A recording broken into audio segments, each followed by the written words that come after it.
Selamat datang kembali di All Podcast. Video yang suka-suka gua nguploadnya kapan. Jadi bintang tamu kali ini adalah teman gua dari segini nih, dari kecil. Segini. Karena kita dulu tinggalnya satu komplek, terus sekolah bareng SD-nya.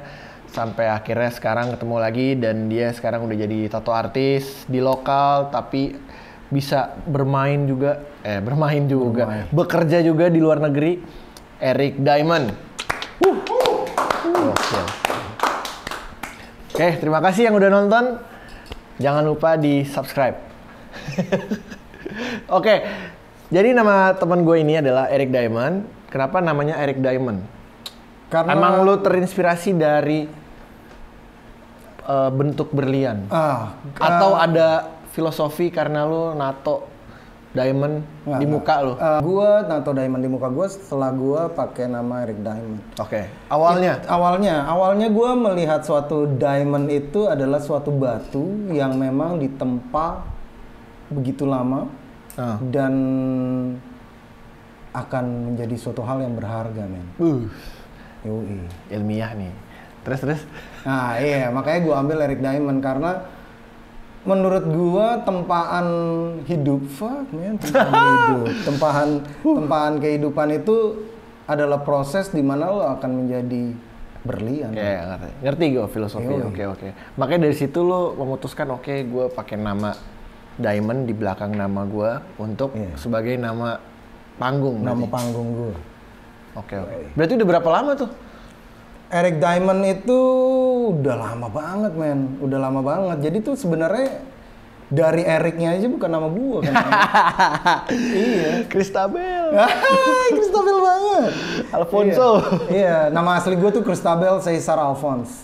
Itu nama asli gua. Terus karena bokap gua ada Portugis. Ada Portugisnya, ya dia pakai nama itu untuk gua. Dan nyokap gue agak sulit, men, mengucapkan Christabel Caesar Alphonse. Orang lokal soalnya. Orang lokal. Nyokap gue Sunda, men. Nyokap gue Banten banget. Jadi dia saat itu suka sama pemeran Chip, Eric Estrada. Aktor. Akhirnya nyokap gue kasih nama Eric itu ke gue untuk mempermudah buat manggil lah ya. Iya, nah nickname gue, jadi nama panggilan gue Eric. Terus pada suatu hari gue, karena menurut gue nama itu berarti, men. Banyak orang yang ngomong apa sih arti sebuah nama, tapi buat gue meaningnya banyak tuh ya. Meaning itu banyak banget karena emang itu yang bakal ngebawa lo untuk bagaimana lo ke depannya, men. Menurut gue pribadi. Nah akhirnya gua banyak mengalami suatu hal yang memang fucked up. Fucked up. Jadi realita hidup lah. Yoi. Dan akhirnya dari situ gua tidak malah jatuh atau apa sih underestimate kan diri gua gitu loh. Tapi gue menilai itu semua itulah adalah cerita hidup gua yang membentuk gua sampai dengan saat ini. Dan akhirnya gua melihat suatu filosofi akan diamond itu, ya itulah karena gua akan menjadi suatu diamond, jadi gua nggak takut sama apapun yang memang akan menempa gua. Jadi gua akan menganggap itu adalah suatu yang ringan, tapi bukan meringankan. Jadi membentuk akan diri gua di masa depan gua. Itulah diamond. Soalnya kan gue awalnya tuh nggak tahu kan kalau misalnya tiba-tiba lo jadi tato artis nih. Karena gila, kita dulu aja terakhir ketemu kapan tahu. Kayaknya udah setelah lulus sekolah, SD, SMP, SMA, terus habis itu kuliah, terus nggak tahu deh tuh kemana tuh. Terus tiba-tiba gue denger si Eric tuh sekarang tato artis tuh di Bali, ya kan? Oke. Terus kemudian seiring berjalan waktu, akhirnya baru ternyata gue ketemu lagi, terus gue lihat-lihat IG-nya, emang dia jadi tato artis nih. Berarti awalnya lo emang memutuskan gue fokus di situ atau Lu gambar dulu. Ini dalam men, itu dalam tuh. Iya. Kalau lu tanya. Seingat gue ya waktu ada reunian, terus gue lupa siapa yang cerita, lu pernah kerja di corporate kan? Kerja kantoran? Iya, kerja kantoran. Sebagai desain grafis kan? Yep. Ih, bisa juga nih orang kerja kantoran. Iya. Iya. Nah, berarti itu fase sebelum lu memutuskan full time sebagai tattoo artist? Tapi gue udah nato. Oke, tapi lo memang belum totalitas full time tuh? Belum totalitas. Jadi awalnya tuh gini, sebenarnya dalam pendidikan orang tua gue di rumah, terutama bokap gue tuh dosen UI men. Oke. Dia lulusan UI juga dan dia sedikit strength dan akhirnya dia bilang sama anak-anaknya, lo jangan pernah menguasai suatu hal yang memang orang lain banyak kuasai. Oke. Nah akhirnya, tapi paling tidak lo memiliki suatu keahlian di mana lo ketika dihempas orang dalam dunia kantoran, lo bisa berdiri sendiri. Oke. Jadi tenaga ahli lah gampangnya ya, gampangnya lo jadilah tenaga ahli supaya lo tidak bisa diinjak atau ditendang orang. Jadi walaupun memang itu terjadi, lo akan bisa diri sendiri di atas kaki lo. Oke. Itu yang pendidikan bokap gua. Nah, akhirnya gua pada awalnya gua belajar tato itu sih sebenarnya just having fun kan. Karena gua senang art. Gua senang art dalam lu coret-coret dulu tuh ya. Gua coret-coret tuh ya. Coret-coret iseng-iseng dan gua nempel-nempel tato-tato mainan gitu kan, yoi. Nempel tato mainan dan kebetulan dari tongkrongan gua di Pondok Kelapa, kita banyak yang ini tongkrongan musik soalnya, jadi mereka banyak yang bergerak di bidang desain, grafis desain. Apa dulu namanya Warbon? Bukan sih, sebenarnya Indo Riot man. Indo Riot. Yang nongkrong dekat-dekat kelurahan. Yoi. Itu dekat kelurahan Pondok Kelapa, itu namanya Indo Riot. Jadi, jadi akhirnya di mana kita bisa bergerak di dalam pride kita. Oke.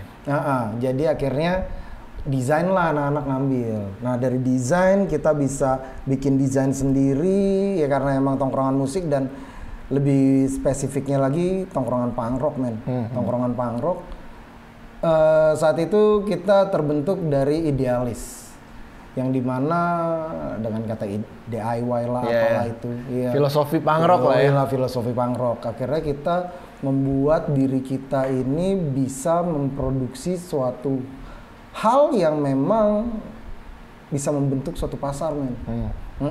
Nah dari situ banyak yang akhirnya masuk desain grafis, terus website designer gitu-gitu.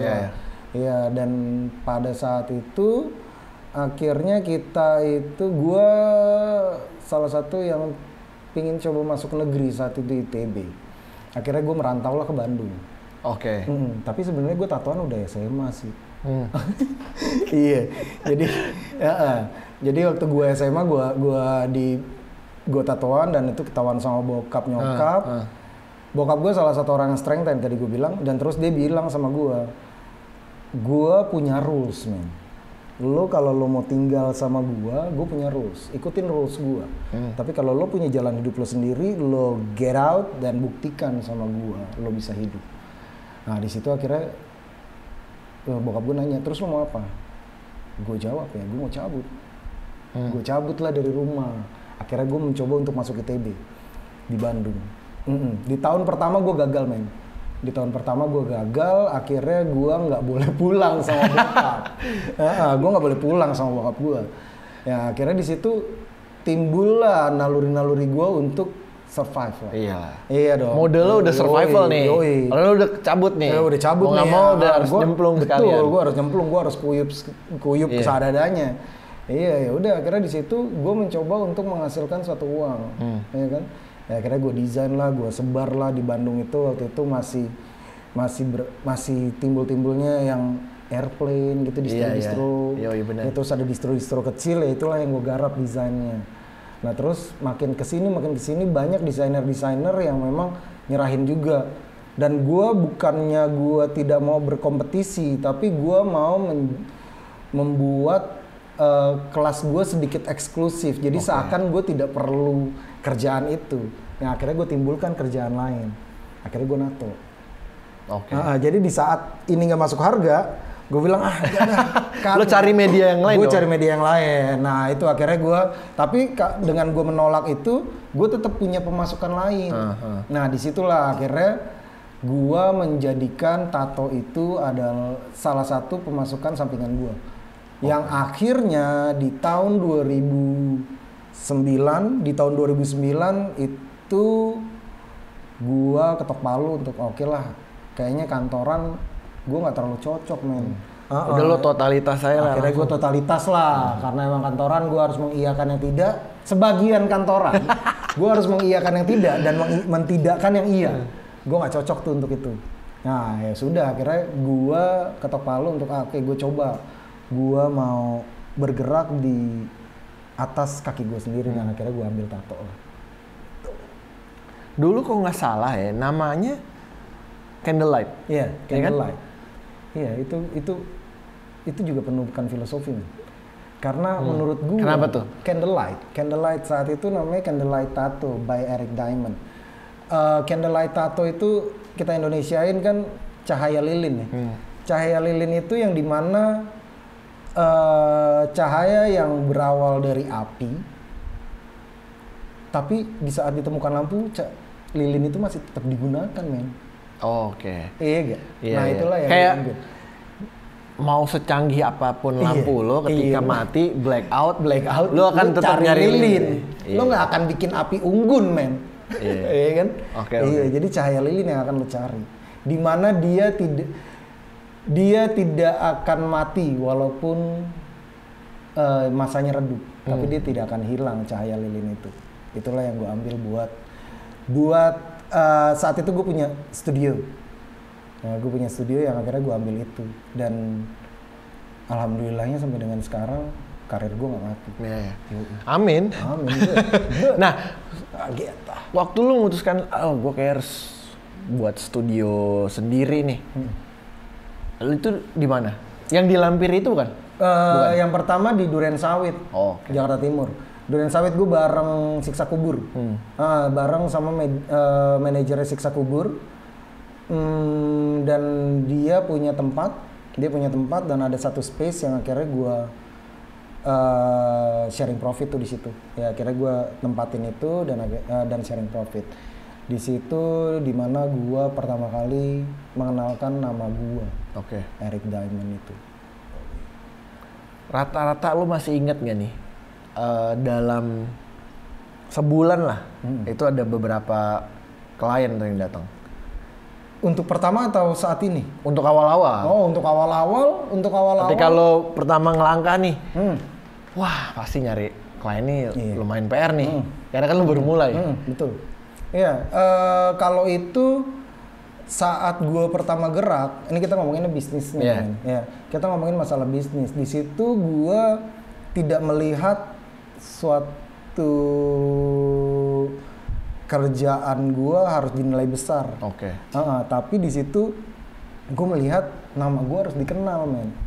Jadi gue tidak ada satu patokan harga, tapi gue melihat tingkat kesulitan dari gambar. Kalau di tato disebutnya per gambar lah, itu borongan gitu loh. Berarti memang dari awal lu udah ngonsepin gue harus branding nama gue dulu. Iya. Setelah itu baru urusan angka lah kasarnya gitu kan. Betul. Iya. Dan ya, jadi kalau lo tanya per bulan itu berapa, variatif banget, men. Tapi gue punya achievement sendiri. Karena di tato itu kan belum tentu saat itu karena masih harga borongan kan. Belum tentu gue melihat nih siapa klien gue, apa dia kerjanya dan bagaimana dia desain yang dia mau gitu. Ya jadi kadang sebulan bisa 20, bisa 10, mungkin kadang bisa 4. Tapi yang gue achievement itu bukan berapa jumlah kliennya, tapi berapa jumlah uang yang gue sampaikan. Angkanya? Iya, berapa jumlah uang yang gue hasilkan, karena memang we talking about the business, man. Jadi achievementnya pasti money, angka, gitu loh. Masih inget nggak klien pertama yang membayar lo? Oh, masih inget gue. Kisarannya aja ya? Kalau mau kasih tahu. Namanya, gue inget banget. Klien yang pertama kali bayar gue itu namanya Bagus. Itu gue inget. Namanya Bagus, bukan namanya tapi emang namanya Bagus. Bagus siapa gitu. Iya, dan dia yang pertama kali membayar gue. Jumlahnya, uangnya gue sebutin. Bebas, kisarannya juga nggak apa-apa. Kisaran ratusan ribu, nggak nyampe jutaan, men. Nggak nyampe jutaan. Nah, lo tau nggak dia awalnya akhirnya mempercayakan lo buat NATO? Oh, dulu gue masuk Antv. Iya, dia kenal gue dari pas gue masuk Antv. Gue masuk di salah satu channel di Antv, ya gue sebutin nggak apa-apa. Nggak apa-apa. Di salah satu channel di Antv, dan dia melihat gue di Something Tato, waktu itu di Kelapa Gading. Gue shootnya di Kelapa Gading. Nah, dia melihat di salah satu acaranya Antv, shootnya di Kelapa Gading, akhirnya dia datang lah ke gue. Iya, ini gue mau coba nih untuk NATO lo gitu. Cuman di saat itu gue tidak punya harga pasti kan. Nah, gue lihat aja. Ngobrol dulu lah ya. Iya, ngobrol-ngobrol dulu ya. Udah gue main-main ya sekian ratus ribu ya gitu. Sekian ratus ribu. Lo mau gak? Taunya mau. Taunya mau, ya udahlah. Akhirnya itulah gue iniin. Padahal saat itu kalau bisa dibilang ya baru-baru lah, baru-baru gitu yang dimana lo matokin harga anjir bingung kan, maksudnya lo nggak tahu kan nih tingkatan patokan dasarnya harus karena gimana. Apalagi di tahun itu tattoo artis masih sedikit, dan harga nggak stabil, jadi saat itu gue perlu duit berapa nih, gue perlu duit 500 ya gue sebut 500. Iya, gue perlu duit berapa gue sebut segitu. Tapi bagaimana gue menyesuaikan karya gue ya, gue tidak yang namanya gue, karya gue sekian begini nih, di kelasnya masih di rate B atau C gitu. Terus gue pakai rate harganya di rate B atau A gitu, nggak mungkin. Jadi rate-nya itu ya gue tetap samain lah, gitu dengan kualitas yang memang gue berikan. Nah, waktu lo mulai kan awalnya durian sawit nih, itu berapa lama? Dan lo sempat pindah ke Bali kan? Iya. Karena apa? Jadi gini, dulu gue memulai studio itu sekitar tahun 2000 berapa tuh ya? Gila, iya 2000 berapa ya? Sampai gue aja lupa. 11-an? Apa 12? Enggak, belum. Studio itu malah 2010. Sekitaran 2010 sampai dengan 2012 lah, sekitaran itu. Dan terus gue cabut ke Bali, pertamanya gue pengen tahu pasar Bali. Dan gue mau menaikkan taraf gue. Tapi waktu pertama kali gue ke Bali di tahun itu, gue masih di kosan atau jadi gue minta tolong, kalau di Bali adanya guide-guide gitu, guide wisata. Nah, gue nge-link dari mereka untuk panggilin bawa tamu ke sini, nanti kita sharing profit. Nah, itu di situ gue pengen tahu pasar internasional. Karena lo pengen nge-reach itu ya.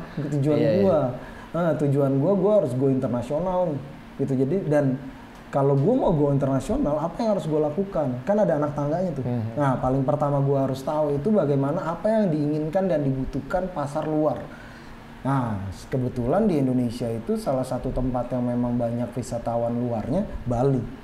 Nah, di situ yang gue mempelajari bagaimana nih pasar luar seperti apa sih. Walaupun memang ada perkembangan ya, perubahan, tapi paling tidak gue tahu pasar luar di zaman itu. Soalnya kan kalau pada saat itu kan lu ngelihat Bali kan itu kayak udah crowded banget kan untuk tato artisnya kan. Iya, kalau nggak salah di saat itu gue denger satu survei, gue nggak tahu survei dari mana tapi omongan-omongan. Di 2009 itu di Bali ada 200 tato studio. Satu Bali itu ada asli men. Dan tato artisnya ada 400. Anjir. Nah, tapi di situ gue datang ke sana bukan untuk bersaing. Tapi gue datang ke Bali itu untuk mengetahui, ya tadi gue bilang pasar luar. Jadi gue nggak peduli pasar lokal. Pasar lokal saat itu gue bukannya tidak peduli dalam artian gue bodo amat lah gitu. Tetap gue garap untuk lokalannya. Tapi tujuan gue ada tujuan inti kan. Ya, lu pengen ekspansi kan. Yoi. Di situ gue mau mengenalkan karya gue supaya orang bule ini bawa keluar. Dan terus gue mau tahu apa sih yang mereka suka gitu loh. Dan dari gue tahu apa yang mereka suka, gue akan bisa memberikan apa yang mereka butuhkan. Iya. Berarti dari Bali, ini timeline lo nih. Okay. Berarti dari Bali, lu keluar dulu, baru balik lagi ke Jakarta, atau lu balik dulu ke Jakarta, habis itu lu keluar? Di tahun 2012, kalau emang kita ngomongin dari awalnya, 2012 itu, gue balik dulu ke Indonesia. Maksud gue ke Jakarta. Gue balik dulu ke Jakarta karena gue juga harus mempersiapkan, kalau kata-kata buat gue sih, mempersiapkan makanan di rumah gue pribadi. Oke. Supaya kalau gue pulang gue nggak mati. Ada orang yang mikir perjalanannya tapi pas pulang mati, men. Nah di situ gue membentuk image gue di lokal dulu. Tapi gue udah punya target nih, gue tahu pasar luar. Ngerti. Nah akhirnya gue balik dulu Jakarta, habis Jakarta gue balik Bali. Di balik Bali, nah itu baru fokus gue kedua setelah gue merit itu. Fokus gue kedua, gue harus menginjakan kaki di tanah, di negara orang lah. Gitu. Karena ada temen gue yang dia itu session player band. Jadi dia session player. Biasanya kan kalau di Indo kan mungkin di lounge gitu kan, kafe-kafe. Nah tapi ini lokasinya di kapal pesiar yang berlayar tuh keliling dunia tuh. Memang secara crowd ya lo yang nonton bule segala macam. Tapi begitu once selesai nih, lu balik ke Indo kan, balik ke Indo, lu kalau mau ngeband lagi kan mulai dari awal lagi kan. Itu yang gue tidak inginkan. Jadi minimal gue bisa, ibaratnya gini kasarnya, gue bisa makan di tanah orang. Kalau gue pulang pun gue bisa makan. Minimal gue bisa nyemil. Benar. Gitu. Jadi gue nggak mati di lumbung gue sendiri. Gitu. Itu yang gue persiapkan. Setelah itu baru lu balik ke Jakarta kan. Balik Jakarta. Gue ngobrol-ngobrol. Dia sering nanya nih, kapan tato? Tadi dulu deh ya, gue nabung dulu. Sampai akhirnya kita tato tahun berapa ya? Wah, itu zaman di Lampiri ya. Masih di Lampiri. Aduh, 2014. Enggak. 16 atau 17 gue lupa. 17 ya? Iyalah tahun segituan. Iya, dan akhirnya tato berapa nih? Nih tatonya dia nih. Ini yang merah satu. Nih. Diamond are forever. Ini nih 2, ya kan? Terus itu belakang. Iya nih belakang 3. Ini sama ini ya? Iya. Angka 4. Oke. Banyak juga lo ya. Iya. Lu suka ngitungin nggak jumlah tato lo? Enggak. Sama sekali? Sejumlah yang gue punya? Iya. Enggak gue. Anjir. Kalau gue nggak ngitungin karena Iya. Nggak penting juga. Nggak, siapa tau lo iseng. Gue udah ada berapa ya? Enggak sih, kalau gue sih gue nggak pernah ngitungin, males sih. Ada nggak tapi yang lo bikin sendiri? Oh ada, men. Banyak? Ada di kaki gue ada. Nih gue ngajarin 2 teman gue dan gue juga nambahin sendiri. Ada di kaki gue lagi di sini.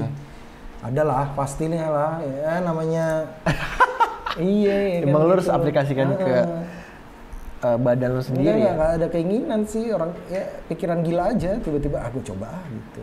Padahal kalau nato sendiri sih sakit nih, karena tahu di mana. Itu asli. Bener. Gue pas bikin yang mana ya? Di sini nih kalau nggak salah nih. Buset, pedes banget. Asli. Apalagi yang pas di sini nih. Ini kan kita 2 kali kan. Iya. Pertama outline dulu. Baru 2 bulan kemudian, yuk lanjut lagi. Iya, lu nyerah. 2 bulan tuh anjir. Ampun udah dulu. Parah, gue sakit memang. Anjir, pedes banget sih posisi ini. Gila. Ceritain waktu lo keluar negeri, lo kemana aja sih? Gue pertama negara yang gue datengin untuk totally tato, itu Kuwait.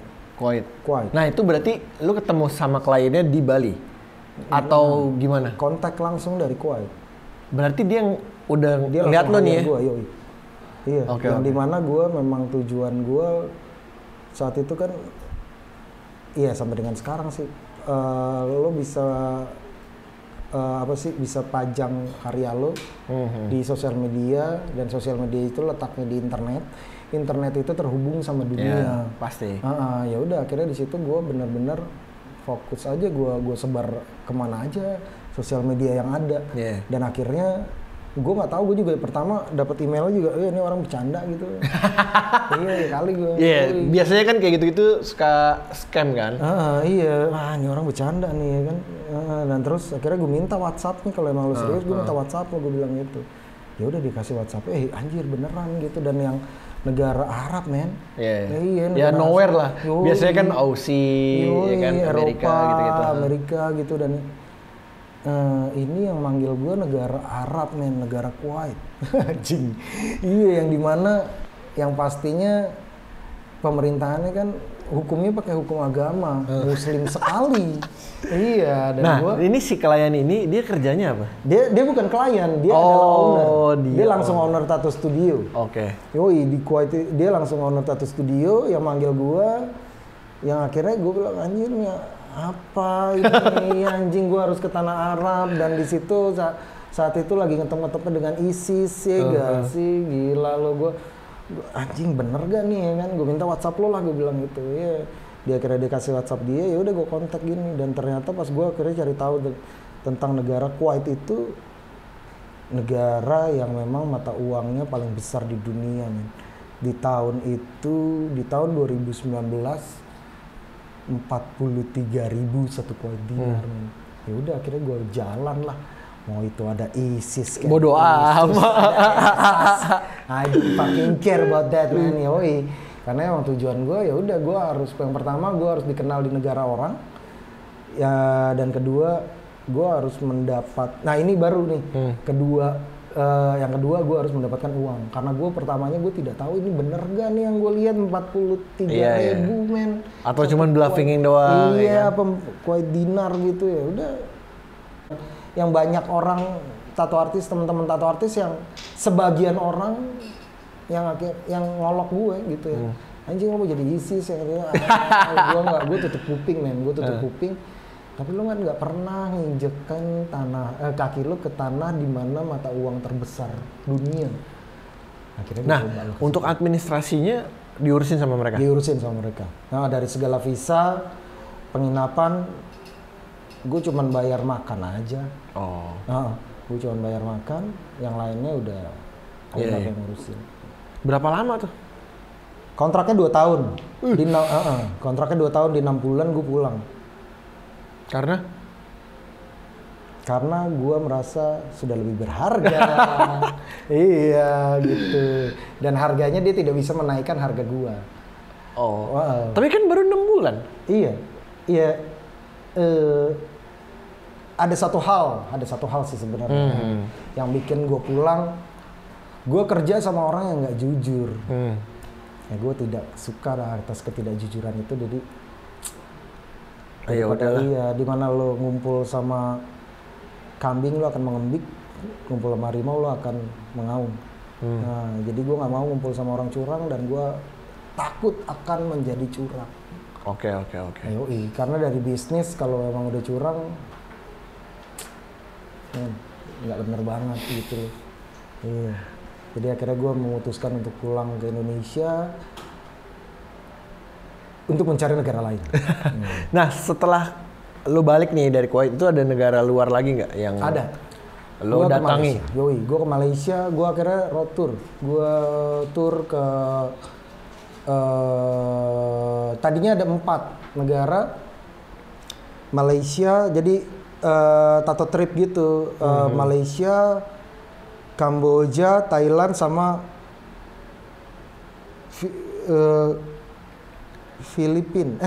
Vietnam. Berarti lebih ke Asia? Lebih ke Asia, iya. Jadi tujuan gua, kenapa gua ngambil Asia, lebih mudah dijangkau sih. Karena gua kan nggak lama. Gua nggak lama, jadi gua ya udahlah kita coba Asia, dan kebetulan ada linknya. Ya ada linknya dari teman gua. Nah, akhirnya gua jalan selama hampir 1 bulan kurang lebih. muter tuh ya? Iya. Ke 4 negara itu? Iya, akhirnya 3 yang jadi. Oke. Malaysia, Kamboja, Thailand. Malaysia, Kamboja, Vietnam Thailand. enggak? Vietnam Karena masih enggak. perang kali ya sama Rainbow. Enggak, harga nilai mata uangnya dan harga tato murah banget men. Jadi pas gua hitung ke sana yang studio yang menerima gua dia tidak bisa meyakinkan kalau gua dapat angka sekian. Jadi akhirnya gua cut lah gitu. Jadi kayak tour gimana sih? Iya, kayak tour ibaratnya. Iya, kayak tour. Konteksnya band, nah, ya kan, manggung-manggung. Cuman ini tato, ya kan? Tato ke studio gitu. Jadi gitu, dan di Vietnam dia tidak bisa memenuhi apa yang memang angka yang memang gue sodorin. Sekian nih gue harus bawa, dia nggak yakin.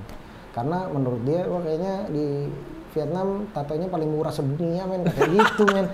Akhirnya gue pesimis, iya, dan akhirnya ya gue cut lah.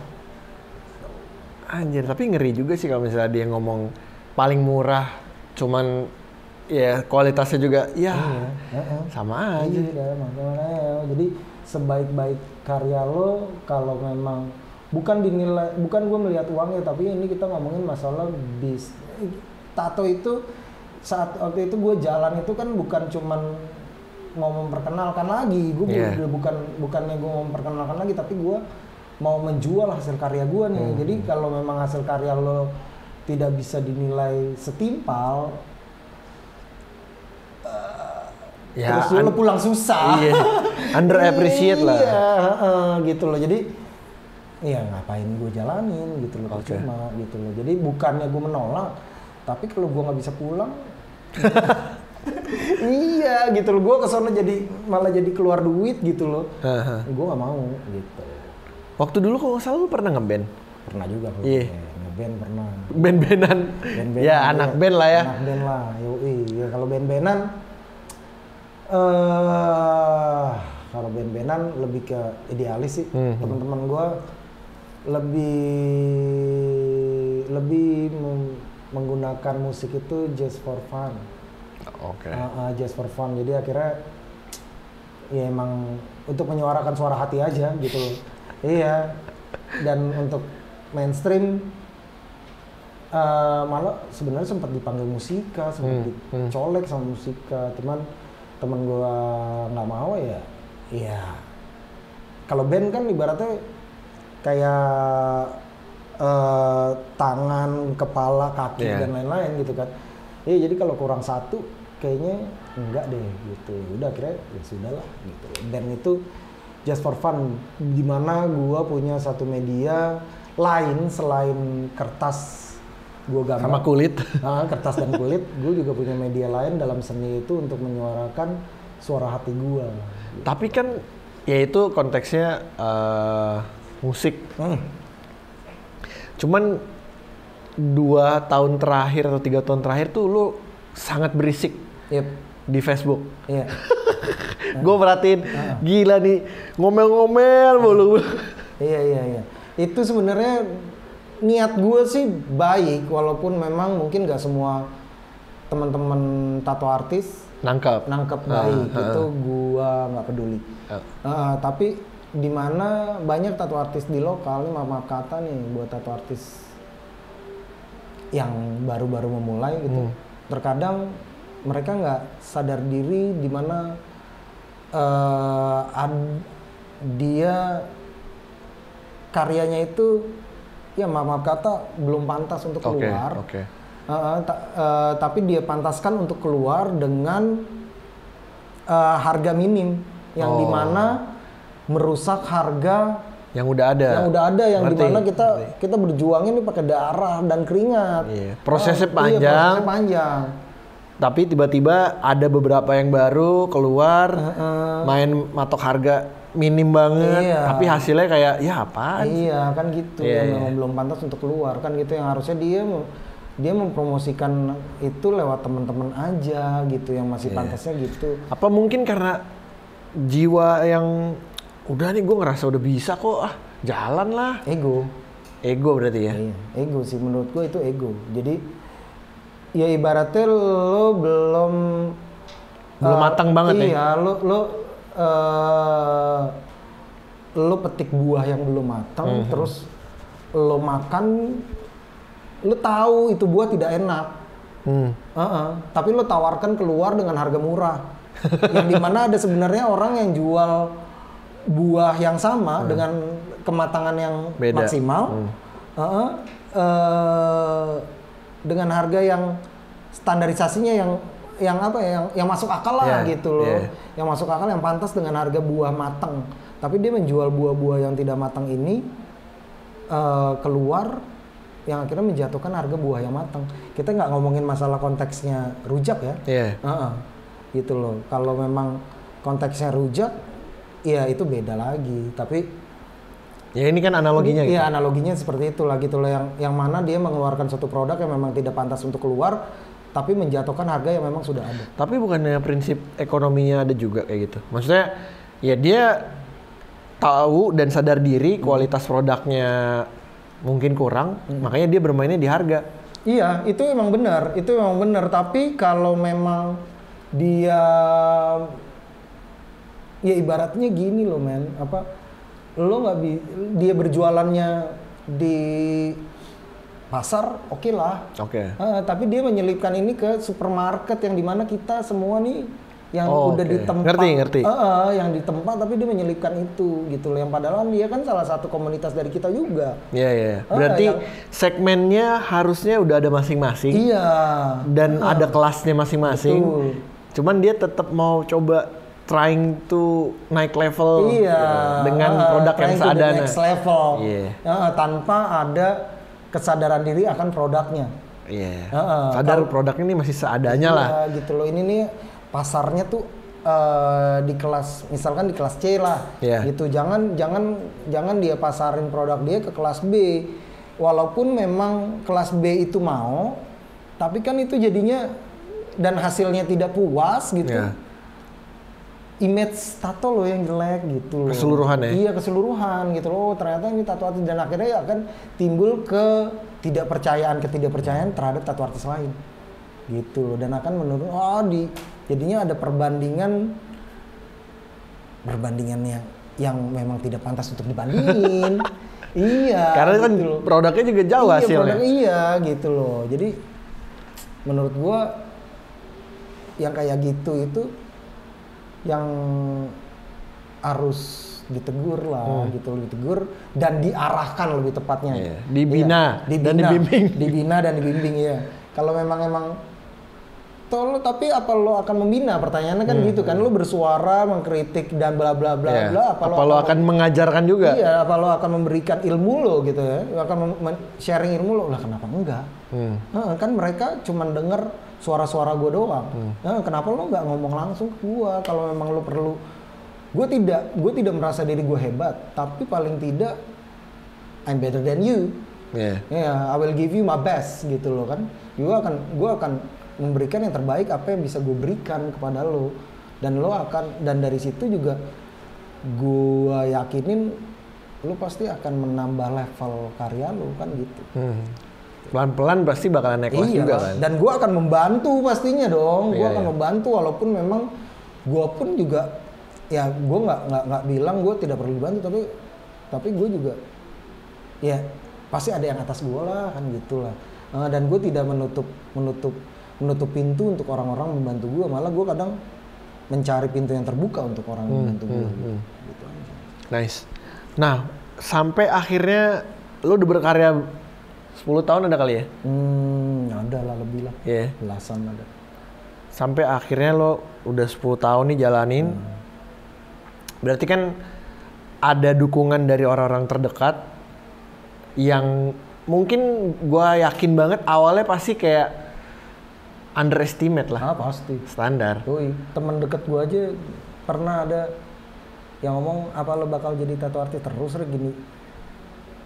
Ya jawaban gue ya, apa lo akan mempertanyakan hal itu terus ke gue? Jadi kalau masalah underestimate itu udah pasti banget men. Itu udah pasti banget. Iya. Kita pasti menerima itu. Di Indonesia men. Apalagi di Indonesia. Iya, yang dimana art itu dalam kata umum masih dilihat sebelah mata. Ya, Jadi kayak gue akan terima. bukan suatu hal yang membanggakan dan Iya, kalau lo nggak kerja kantoran lo bakal dibilang lo pengangguran men. Iya, pasti. Betul. Benar. Lo tidak bergerak di satu perusahaan, lo tidak bekerja di satu perusahaan, dia akan bilang, ya dia mah kerjanya gitu-gitu aja. Iya. Iya men, Jelas. padahal fuck men, gua banting tulang men untuk ngebangun istana gua dalam artian bisnis gua kan gitu. Iya, jadi apa yang memang lo kerjakan di kantoran, gua juga kerjakan itu kok. Malah gua double ngelakuinnya gitu. Terus lu masih bilang gua pengangguran men, Ya kita pasti mengalami kayak emang lu tatoan bisa jadi PNS gue bilang PNS yang gua lu impian lu PNS doang nih gue bilang. Impian lu PNS Ya maksudnya gue nggak menyalahkan lu jadi PNS, cuman kalau patokan lo di situ doang dan menyamaratakan semua orang kayak gitu kayaknya manusia bukan cetakan kue. Gila gue bilang. Sama lah, gue juga pasti gitu. Emang lu tatoan bisa dapat kerja gini. Nah kerja lu liatnya PNS tuh. Kacamata lu pindah. Sampai akhirnya, ada kerjaan nggak buat gue? Anjing lu gue bilang. Iya kan, gitu. Iya. Dan akhirnya ya udahlah ya di situ gue benar-benar tutup kuping aja gue nggak peduli, cuman gue terus bergerak dalam movement gua gitu untuk membuktikan. Jadi sebenarnya apapun yang gua dengar itu gua akan balikin dengan nilai-nilai pesimis orang, gua akan balikin dengan hal positif lah, dalam artian gua akan membuktikan kalau omongan dia salah dengan tindakan. Ya, benar-benar. Emang ya itu salah satu challenge bukan buat kita doang tapi buat semua teman-teman yang jadi tato artis atau pekerja seni, mencari uang di dunia kreatif itu pasti bakalan dapat underestimate dari lingkungan. Cuman ya udah kita mah buktiin aja. Iya, nggak perlu dibantah juga kan. Gitu. Kita bungkam mulut-mulut busuk itu dengan uang. Asli, iya. Iya, kalau memang kita buktiin aja kalau memang kita bisa melakukan apa yang dia lakukan, tapi dia belum tentu bisa melakukan apa yang kita lakukan kan itu. Iya, betul sekali. Ahli, man. Iya. Nah terakhir lu buka studio tato di Fatmawati. Iya. Sebelumnya di mana sih? Gue terakhir dengar, lu sekarang Fatmawati. Cuman kan gue nggak tahu nih sebelumnya lu di mana. Sebelumnya di Kamboja. Gue balik ke sini pandemik, jadi harus pulang. Iya, daripada gue ngendem aja di hotel. Iya, atau di apartemen di sana, ngapain gitu loh. Akhirnya gue balik. Dan di situ jadi apa ya? Jadi seperti start gue lagi, tapi bukan start di level gue yang sama ya. Okay. Start gue di level yang beda. Yang pasti yang lebih dari sebelumnya. Jadi gue tidak akan melakukan tindakan-tindakan yang memang yang gue lakukan pada level pertama dulu gitu loh. Gue harus melakukan, gue start di level gue saat ini. Nah itu saat itu gue berpikir gue harus buka satu studio yang memang kelasnya udah lebih proper tuh ya. Yoi, yang kelasnya lebih up lah gitu loh dari sebelumnya. Ya udah akhirnya gue kerjasama sama salah satu orang yang gue nggak perlu sebutin. Iya di Fatmawati. Oke. Gitulah. Dan tapi gue tidak menutup juga untuk undangan-undangan studio lain yang memang membutuhkan gue. Ya maksudnya lo nggak mengeksklusifkan diri kan, berarti emang mau main kesana kesini, ayo aja. Iya, kemana aja gue jalan sih. Kan bukan gue yang eksklusif tapi karya gue. Asik, keras rasta. Quotes tajam itu. Gila. Terakhir nih. Range harga tato lo, kisarannya aja. Kisaran satu. Atau by design atau tergantung jam. Oh sekarang udah jam ya? Jam. Sekarang per jam. Soalnya menurut gua untuk pekerja seni, per jam itu akan jadi suatu hal yang mendorong profesionalitas si pekerjanya. Oke. Iya, dia akan maksimal melakukannya. Dan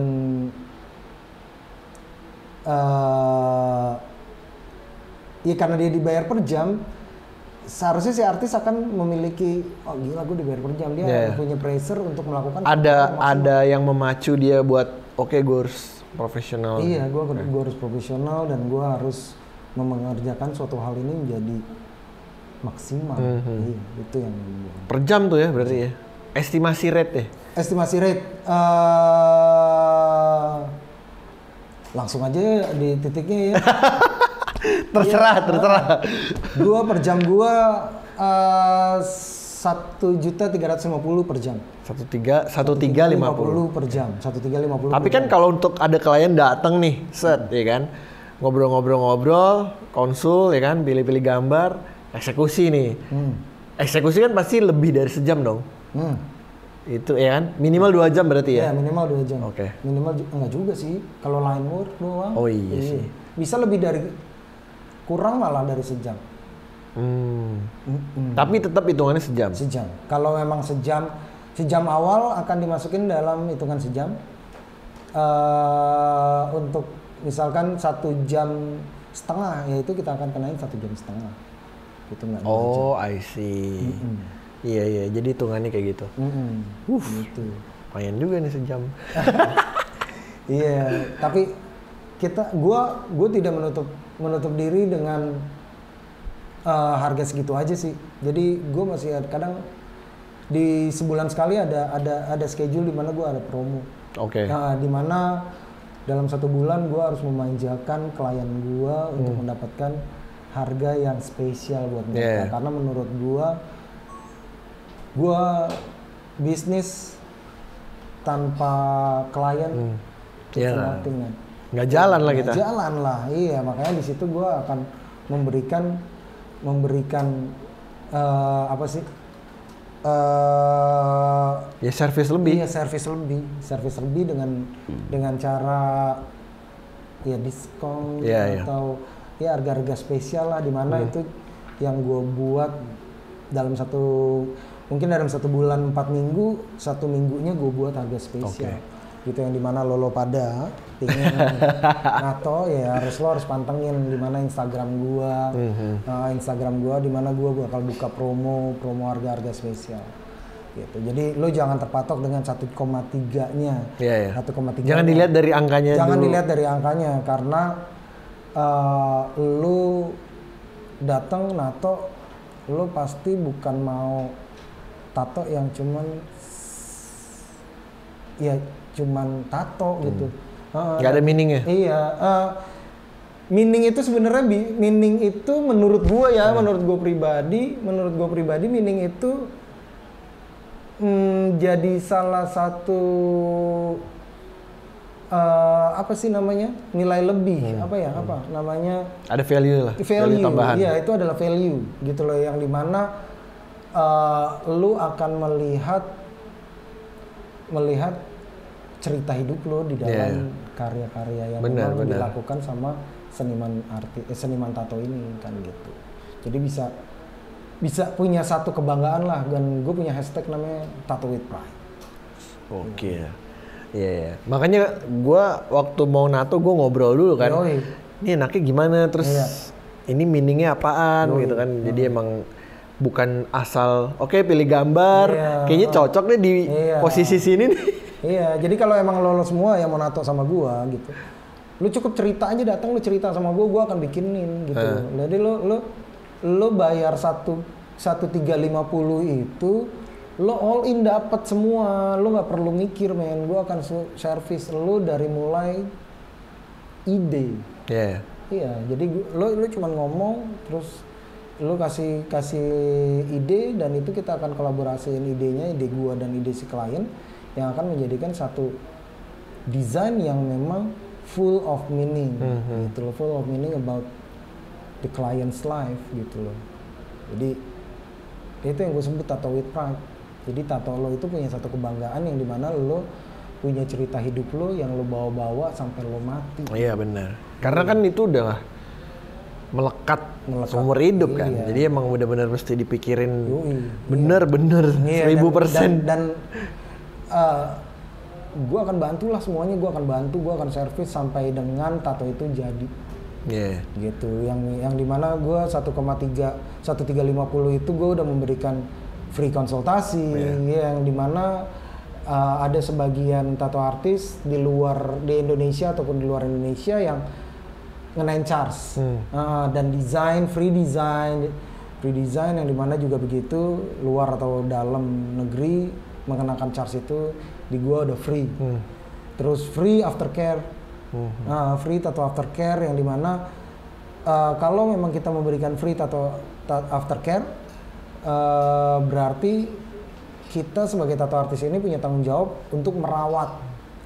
Iya, gambar yang udah lu hasilkan. Iya, karena itu akan memberikan juga kita akan memberikan tato aftercare dan dimana kita bisa tahu kapan yang pas dan penyembuhan seperti apa, karena memang setiap orang kan beda-beda. Jadi kita pantau tuh selama 2 minggu. Kita pantau selama 2 minggu, dia datang boleh, kita pantau lewat video call bisa gitu. Tapi di minggu keempat diwajibkan untuk balik lagi untuk melihat kondisinya dan memberikan tato aftercare. Jadi udah dapat 1350 itu udah dapat free consult, free design, free tato aftercare, touch up 1 kali kalau memang ada kerusakan, karena kadang dari perawatan tato, penyembuhan tato itu kadang adalah yang kegaruk saat tidur. Pasti. Nah itu gue memberikan garansi 1 kali touch up, dan gue memberikan juga arahan bagaimana cara merawat. Jadi nggak putus di abis nato udah selesai gitu. Ada after service juga. After service-nya juga akan ada terus.